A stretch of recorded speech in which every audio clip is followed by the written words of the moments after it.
जनसंख्या नियंत्रण पर एक निर्णायक कानून भारत की जरूरत है। मसला हिंदू मुसलमान ईसाई का इसमें है भी नहीं। भारत के पास जितनी जमीन है, जितने संसाधन हैं, उतने में ही उसको अपनी जनसंख्या को व्यवस्थित करना होगा, उसका प्रबंधन करना होगा। तब क्या आज ये सबसे बड़ी जरूरत नहीं। मैं तो कहूंगा मोदी सरकार से कि सब काम प्रतीक्षा कर सकता है, जनसंख्या नीति प्रतीक्षा नहीं कर सकती। सबसे पहले जनसंख्या नीति लाइए।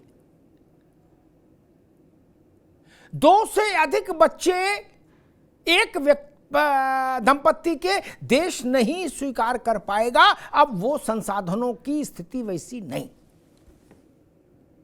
इसमें हिंदू मुसलमान का फंडा मत लगाइए ना। और ये तर्क भी नहीं चलेगा कि नहीं नहीं भाई वह संतान वृद्धि तो अल्लाह की नेमत है, ये नहीं चलेगा ना। उस पर कानून का अंकुश होना चाहिए। कहां से लोग रहेंगे, कहां पढ़ेंगे, कहां अस्पताल जाएंगे, कहां ट्रांसपोर्टेशन मिलेगा, बहुत सारी समस्या है। उस पर हम लोग कई बार बात कर चुके। आज का विषय धर्मांतरण। धर्मांतरण बहुत खतरनाक किस्म का खेल है। उसको करने के तरीके अलग हैं। मुस्लिम संस्थाएं और लोग जो कर रहे हैं वो थोड़ा दूसरे ढंग से कर रहे हैं। क्रिश्चियन वाले जो कर रहे हैं, चंगाई सभाओं से लेके स्कूल और अस्पताल को बीच में डालकर, उनका खेल दूसरा है। वो भी एक बोरी चावल में भी एक परिवार को क्रिश्चियन बना लेते हैं। ऐसे उदाहरण हैं।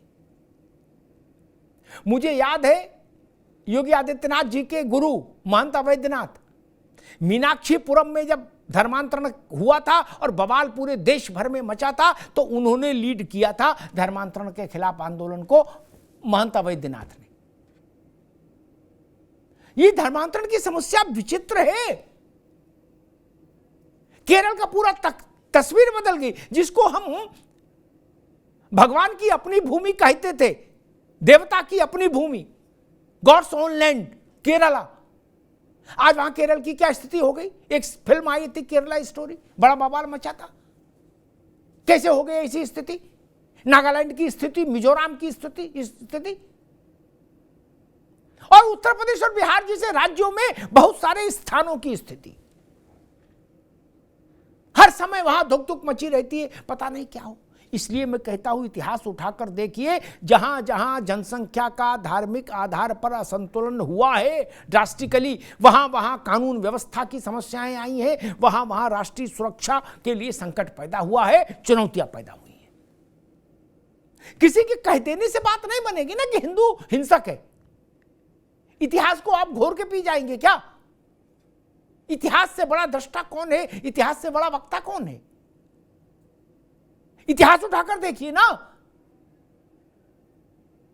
केवल ऐसा नहीं कि दुनिया में क्रिश्चियनिटी वर्सेस इस्लाम लड़ाई चल रही है। इस क्रिश्चियनिटी बनाम क्रिश्चियनिटी भी लड़ाई चल रही है और इस्लाम बनाम इस्लाम में भी लड़ाई चल रही है।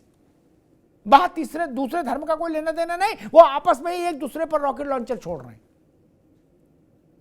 और आलोचना करिए तो साहस रखिए, एक सा स्वर रखिए। हिंदुत्व के खिलाफ आप हैं, मुन्ना भाई कह रहे थे, ठीक है भैया, लेकिन जिधर रॉकेट लॉन्चर वाली संस्कृति चल रही है उधर भी तो कुछ बोलो। एक पैरे का वक्तव्य ही जारी कर दो, समझ में आ जाएगा कि हाँ भाई आप खरी बात कहते हैं, निष्पक्ष बात कहते हैं। नहीं कर पाएंगे आप। भगवा आतंकवाद, ये शब्द किसने गढ़ा। क्या कांग्रेस ने नहीं गढ़ा। कांग्रेस के गृह मंत्री ने गढ़ा। कांग्रेस के गृह मंत्री ने गढ़ा। भारत के गृह मंत्री, कांग्रेस के नेता। कोई ऐसा वक्तव्य बताइए जिसमें आपने इस्लामिक आतंकवाद की मुखर होकर दृढ़ता के साथ मजम्मत की हो। एक स्टेटमेंट बताएं। वो लोग कह रहे हैं कि जो हिंदू अपने को कहते हैं वो हिंसक है। मैंने कहा हिंदू हिंसक होता तो अब्दाली से लेके और कब्बाली तक, औरंगजेब से लेके और नादिर शाह तक कोई भी भारत के देव मंदिरों को ध्वस्त नहीं कर पाता। माई का लाल, कोई भी। और आज भी डेमोग्राफिक जो चेंज जो आ रहा है जगह जगह भारत में, वो भी अगर हिंदू हिंसक होता तो वो संभव नहीं था। कश्मीर में जो परिवर्तन हुआ वो संभव नहीं था। कश्मीर कभी मुस्लिम बहुल इलाका तो था नहीं, रिजवी साहब जानते होंगे इस बात को, वो योग्य व्यक्ति, वो शंकराचार्य का स्थान था, वो शारदा देवी का सिद्धपीठ का स्थान था।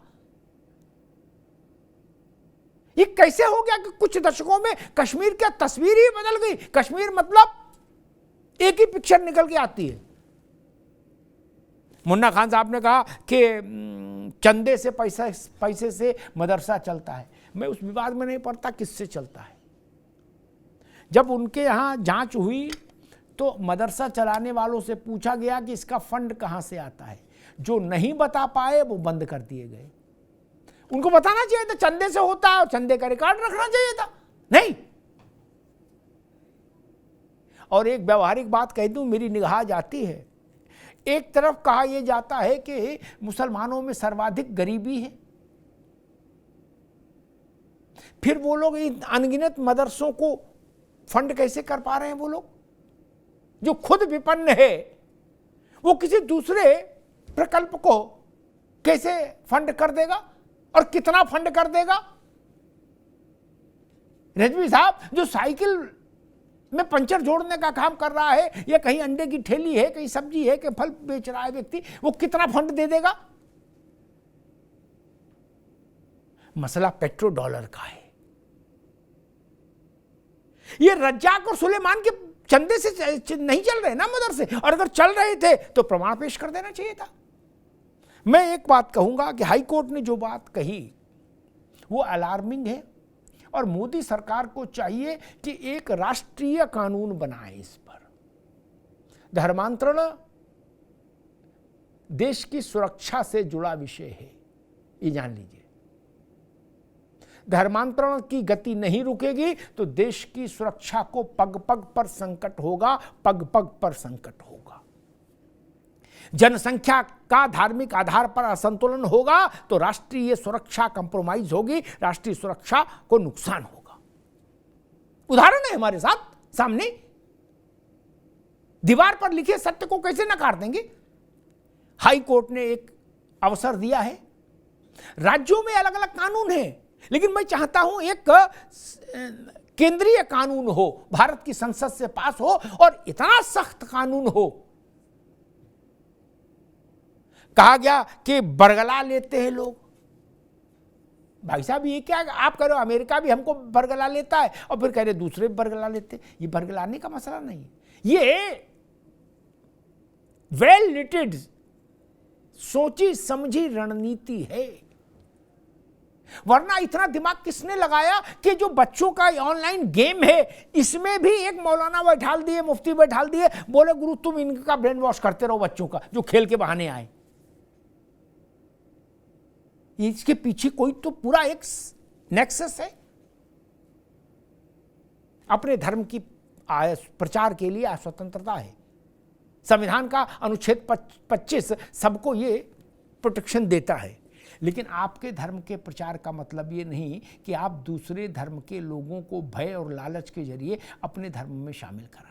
यहाँ से देश कमजोर होता है, समाज कमजोर होता है। इसलिए आज मैं विषय लेकर आया ताकि जनता के बीच में ये बात जाए और सत्ता में बैठे लोगों तक भी ये बात जाए कि भारत को समर्थ रखना है तो इस तरह का धर्मांतरण रोकना होगा जो विदेशी फंडों से प्रायोजित है और जिसके मंतव्य भारत के लिए शुभ नहीं है। धन्यवाद। Where the software engineer meets the cool UI UX designer, meets the gifted content writer to create the big dream. The world comes together at Sharda University. So where are you? चंगाई high court ने कहा कि धार्मिक सभाएं और Christianity का जिक्र हो रहा था, जब वो टिप्पणी कर रहे थे उस विषय था ईसाई बनाने का मुकदमा। तो वहाँ चंगाई सभाएं होती हैं। चंगाई सभाओं को आप देख लीजिए, तो जो लोग ये दावा करते हैं कि हम अंधविश्वासी नहीं हैं, हम वैज्ञानिक दृष्टिकोण वाले धर्म हैं, वैज्ञानिक दृष्टिकोण वाले लोग हैं, उनकी चंगाई सभाओं को देख लीजिए जाके, वहाँ क्या क्या धतकर्म हो रहा है। और एक बोरी चावल के जरिए किसी की विवशता को खरीद कर जब आप उससे धर्मांतरण कराते हैं तो वो पाप हो जाता है। इस पाप पर नकेल लगनी चाहिए भारत के एक केंद्रीय कानून से।